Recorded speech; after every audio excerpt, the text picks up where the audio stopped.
Le Barça s'est imposé 4 buts à 2 sur le terrain de l'Espagnol Barcelone et officiellement champion d'Espagne. Salut à tous les gars, c'est Aziel, on se retrouve pour une nouvelle vidéo. Pour commencer les gars, bravo à mes amis barcelonais, bravo aux supporters du Barça, c'est mérité. Honnêtement, ce titre de champion, il est mérité. Je vous applaudis de mon côté en tant que supporter parisien, rien à dire, cette saison en Liga a été bonne. Bon, il y a eu du bon et du mauvais, on va pas se mentir, si tu retraces la saison, ça a très bien commencé. Moi je trouvais qu'en début de saison, le Barça jouait un jeu que j'aimais énormément. Au fur et à mesure de la saison, tu as eu une petite passe à vide, notamment quand Ousmane et Pedri se sont blessés, où le jeu était un petit peu moins bien. Mais tu as su aller chercher les victoires qu'il fallait, t'imposer des 1-0 par-ci par-là, et au final, aujourd'hui, tu es champion. 3 matchs à l'avant, je crois, il reste 3 matchs de Liga, 3 ou 4, et tu es déjà champion. Bravo à mes amis barcelonais. On va passer tranquillement à ce débrief. J'espère que vous allez tous très bien. On va rentrer directement dans le vif du sujet. Avant que la vidéo commence, comme d'habitude, n'hésitez pas, le petit like, le petit commentaire, le petit partage, ça fait toujours plaisir. Et aussi, aujourd'hui, petit test. Comme vous l'avez vu un petit peu dans mon débrief du PSG, aujourd'hui je teste un nouveau truc. N'hésitez pas à me dire dans les commentaires, voilà, commentez vite fait, à me dire si vous préférez ce nouveau format ou l'ancien. En gros, pour vous expliquer, là vraiment ça va au niveau du diapo, des images que vous allez voir. Ça va pas être les actions et tout, je vais juste vous mettre quelques images, notamment peut-être les célébrations, les joueurs, les faits importants. Mais je vais pas vous décrypter toutes les actions des buts, etc. Mais moi ça me permet de sortir les débriefs plus rapidement et d'être un petit peu plus rapide et de parler un petit peu plus à chaud que juste débriefer les actions. N'hésitez pas à me dire dans les commentaires ce que vous préférez. En tout cas, on passe directement dans le vif du sujet. Le Barça qui est bien évidemment champion d'Espagne. Araujo qui avait déjà prévu le coup. Ah, la petite teinture stylée. Non, franchement, j'ai kiffé. Passons un petit peu au fil du match. Vous voyez, là, je vous mets pas les buts comme avant. Je vous mets pas les actions des matchs. Là, je vous parle un petit peu à chaud. Je vous montre, voilà, les vannes qui notamment aujourd'hui a mis un petit doublé. Voilà, petit doublé. Le Barça qui a fait une très grosse première mi-temps face à un Espagnol Barcelone qui en première mi-temps c'était le catch les gars, c'était la WWE du côté de l'Espagnol Barcelone. Non, plus sérieusement, du côté de l'Espagnol Barcelone, bah, tu vois que c'est une équipe qui est relégable et qui là je crois c'est quasiment sûr qu'ils vont descendre. Franchement eux de leur côté, le match ce soir est épique, hein. Tu perds face à ton rival. Ton rival est champion sur ton terrain et en plus il le fait. En plus, ta descente est quasi officielle. Franchement, là, t'es supporter de l'Espagnol de Barcelone, t'as envie de te foutre en l'air. Mais bref, ouais, Lewandowski qui marque dès la 11e minute de jeu après un beau mouvement avec Baldé. Baldé qui a fait une très grosse entame de match. Baldé qui, lui, d'ailleurs, va mettre le 2-0 à la 20e. Globalement, je vais pas rentrer dans les détails, mais le Barça a vraiment roulé sur cette équipe de l'Espagnol Barcelone en première mi-temps. Il n'y a pas eu débat du côté de l'Espagnol Barcelone, je l'ai dit pour la vanne, mais bon, ça a été un petit peu plus du catch que du football. On va pas se mentir que ils ont pas proposé grand chose. Il y a eu pas mal de fautes, pas mal de pas mal de fautes. Voilà, franchement, ouais, la MMA, voilà, du côté de l'Espagnol Barcelone. Mais ouais, le Barça a effectué une très belle première mi-temps. Lewandowski a ensuite mis le 3-0 à la 40e minute de jeu sur un centre de Rafinha, les gars.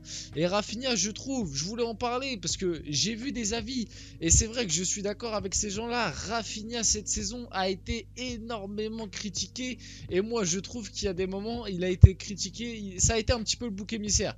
Rafinha, ça a été un petit peu le bouc émissaire de ce Barça, oui. Il y a des matchs où il est passé à côté, oui, il y a des matchs où il était très brouillon, mais moi je trouve que Rafinha, il monte quand même, il se la donne. Je sais pas comment expliquer, même, on s'en rend pas compte, mais le boulot des ailiers, enfin bon, du côté gauche c'est Gavi, donc c'est pas vraiment un ailier, mais le boulot que font un Rafinha ou un Ousmane quand ils rentrent, le travail défensif qu'ils font, les courses qu'ils font, ça doit être très fatigant et honnêtement à souligner, parce que bon, comme vous le savez, au Paris Saint-Germain, il y a des ailiers qui ne font pas ce genre de repli défensif. Mais bref, à noter, Rafinha qui fait un magnifique centre sur Lewandowski pour le 3-0. Pedri aussi, Pedri sur le deuxième but de Baldé, il faut en parler. La petite action de Pedri, oh là là, franchement magnifique. Je vous mets pas les buts, mais n'hésitez pas à aller voir un résumé ou quoi. Mais l'action de Pedri, ce qu'il leur fait, petit centre, Baldé qui s'est joué de son défenseur. Le défenseur gauche, là, enfin le défenseur droit de l'Espagnol Barcelone, il a énormément souffert en première mi-temps face à Baldé. Franchement, en première mi-temps face à Baldé, ça a été très compliqué. Le Barça qui ensuite, en deuxième mi-temps, va mettre le 4-0 via Koundé. En deuxième mi-temps, à noter que, bon là, je vous ai mis l'image de la victoire du Barça. À noter qu'en deuxième mi-temps, l'Espagnol Barcelone, il y a eu des changements de leur côté, notamment 2 changements à la mi-temps. Et en deuxième mi-temps, l'Espagnol Barcelone a été bien plus dangereux. Après, du côté du Barça, tu as senti que ça a un petit peu lâché le pied. Mais ils ont eu pas mal d'occasions. Ils sont revenus à 4-2. Il y a Ravi Puado qui a mis un magnifique but, un petit lob sur Ter Stegen. Au début, tout le monde pensait qu'il était hors jeu. Au final, rien n'était. Et en fin de match, José Lu, bon, celui-là, il est un petit peu plus anecdotique. Le match était quasiment fini.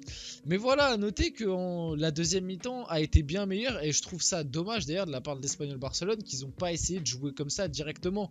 Je sais pas où vous personnellement vous avez regardé le match, moi je l'ai regardé sur Beansport, donc c'était Omar Da Fonseca au commentaire. Et Omar Da Fonseca il l'a dit pendant la première mi-temps, il a dit moi je comprends pas, tu perds 3-0, faut que tu essayes d'aller chercher des points pour essayer de te maintenir. Tu changes pas, tu es là, tu joues un 5-4-1 où en gros tu es avec 10 mecs qui défendent et un mec tout seul devant. Enfin 9 mecs qui défendent et un mec tout seul devant. Et en deuxième mi-temps, ils ont essayé de jouer un peu plus, d'avoir un petit peu plus d'attaquants, essayer de contre-attaquer un peu plus, de jouer un peu plus les coups à fond. Et au final, ils ont été bien plus dangereux et c'est dommage. A noter aussi que la sortie de certains joueurs, ça s'est vu.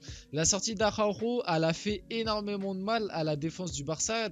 Quand tu sors ta charnière, parce qu'il y a Christensen aussi qui est sorti, tu sens que ouais, c'était pas pareil. Parce que défensivement, le Barça a été bien plus en difficulté quand Koundé est passé dans l'axe et que Araujo et Christensen sont sortis. Baldé est passé à droite aussi. Ouais, bref, en fin de deuxième mi-temps, honnêtement, du côté du Barça, c'était bien plus brouillon.